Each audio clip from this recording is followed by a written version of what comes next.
સુરતમાં પશ્ચિમ રેલવેની એલસીબી ટીમે મોટી સફળતા મળી છે। સુપરફાસ્ટ એક્સપ્રેસ ટ્રેનમાં ચરસની હેરાફેરી કરતા 3 આરોપીઓને પોલીસે ઝડપી પાડ્યા છે। આરોપીઓ પાસેથી મલાના ક્રીમ તરીકે ઓળખાતા ચરસનો જથ્થો જપ્ત કરવામાં આવ્યો છે।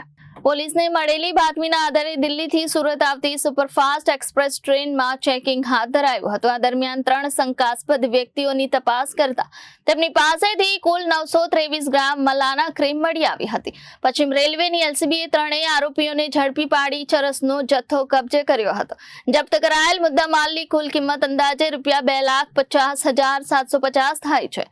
પ્રાથમિક તપાસમાં સામે આવ્યું છે કે આરોપીઓએ મનાલી બજારમાંથી ચરસ ખરીદી હતી અને હોળીના તહેવારને ધ્યાનમાં રાખીને સુરત લાવી રહ્યા હતા। હાલ પોલીસે વધુ તપાસ શરૂ કરી આરોપીઓના નેટવર્ક સુધી પહોંચવાના પ્રયાસો તેજ કર્યા છે।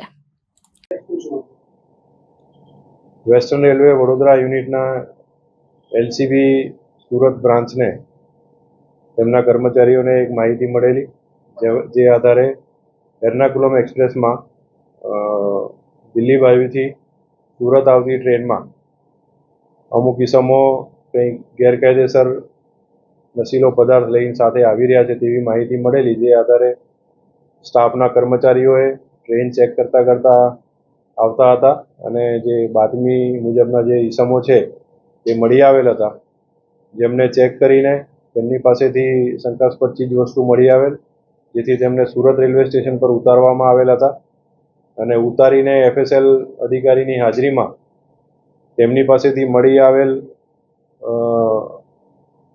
માદક પદાર્થની ચકાસણી કરતા તે ચરસ હોવાનું જણાઈ આવેલ, જે ચરસનો જથ્થો 923 ગ્રામ નો મળી આવેલ, જેની કિંમત આશરે ₹2,30,000 થાય છે। જે આધારે એલસીબીની ટીમ દ્વારા સુરત રેલવે પોલીસ સ્ટેશનમાં એનડીપીએસ એક્ટ હેઠળનો ગુનો દાખલ કરવામાં આવેલ છે અને તેની તપાસ હાથ ધરવામાં આવેલી છે। આ 3 આરોપીઓ જે પકડાયા છે તેમની આજરોજ નામદાર કોર્ટમાં રજૂ કરીને રિમાન્ડ લેવામાં આવેલ છે, જેના 3 દિવસના રિમાન્ડ મંજૂર થયા છે અને તેમની આગળ ડીપમાં તપાસ પૂછપરછ કરીને આગળની કાર્યવાહી કરવામાં આવી રહી છે। આજે 3 આરોપીઓ છે એ ફરવા માટે પ્રથમ દિલ્હી જઈને પછી ત્યાંથી વૈષ્ણોદેવી ગયે અને ત્યાંથી વૈષ્ણોદેવીથી મનાલી આવેલા અને મનાલી બજારમાં આ લોકોએ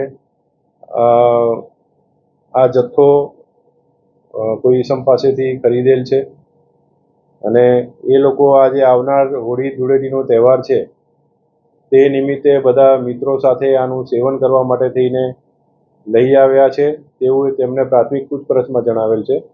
તેમ છતાં હજી ડીપમાં એમની પૂછપરછ કરીને કોની પાસેથી લાયા છે ખરેખર અને ખરેખર આનો ઉપયોગ ક્યાં અને કેવી રીતે કરવાના હતા, કે કોઈને વેચવાના હતા કે કોઈક આમાં વેપાર ધંધામાં ઉપયોગ કરવાના હતા, આ કાયમ આવી ટેવવાળા છે, તે બધા પાસાઓ અમે ચકાસી રહ્યા છે। ભૂતકાળમાં અત્યાર સુધી એ લોકો આવા કોઈ ગુનામાં પકડાયા હોય તેવી જાણકારી અત્યાર સુધી મળી નથી, પરંતુ તેમ છતાં મહારાષ્ટ્ર રાજ્યમાં પકડાયા હોય કાં તો બીજા અન્ય કોઈ રાજ્યમાં પકડાયા હશે તો તેની અમે કાર્યવાહી કરીને તપાસ કરી રહ્યા છીએ। Bureau report Janadesh news Surat.